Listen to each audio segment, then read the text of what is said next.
এটা হচ্ছে নিমাই ঘাট। আমরা এখন জল ডুবিয়ে তারপরে আমরা যাব। এখন ঘড়ির কাটায় এখন 1:06। ঘাট পুরো ফাঁকা। 1:06 স্বাভাবিক ব্যাপার, ঘাট তো ফাঁকাই থাকবে। আমরা ওই টার্গেট হিসাবে আমরা এসেছি। ফাঁকা এতে আমরা মোটামুটি ভালোভাবে জল ডুবিয়ে আমরা হাঁটা চালু করব। হর হর মহাদেব। পুরো ফাঁকা। এটা কাল পরশুর দিকে প্রচণ্ড ভিড়, পা রাখার জায়গা পাওয়া যাবে না, এত ভিড়।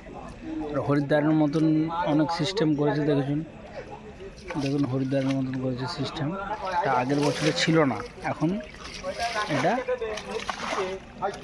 তৈরি করেছে যেন না কেউ পুণ্যার্থী ডুবে না যায়।